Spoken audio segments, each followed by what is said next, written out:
Rules 14, 15, 16, and 17 are rules that are very important during the time of the Protestant Reformation, in which the theology of grace was being explained by the Council of Trent, responding to the Reformers.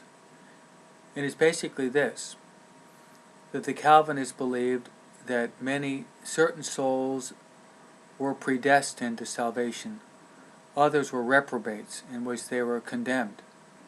The Catholic Church intervened and very clearly condemned this.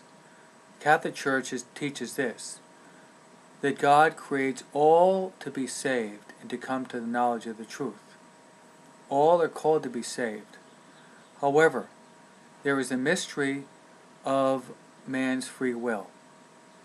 God will not force anyone to be saved. All of us have the grace sufficient and necessary to arrive at salvation.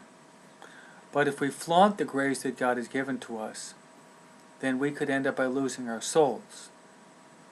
Therefore, if someone is lost, it is never the fault of God. Rather, it is the abuse of one's freedom in not collaborating with the grace of salvation.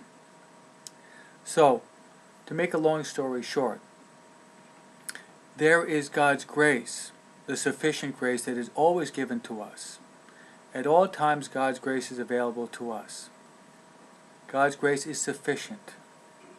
However, it's incumbent upon us at all times to take advantage of the grace, to correspond to the grace that God gives to us.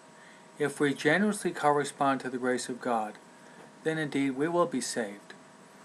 So, responding to the Protestant errors that were flourishing during the time of St. Ignatius, and one very pernicious error was that of predestination, Ignatius sustains that the Church has never taught predestination.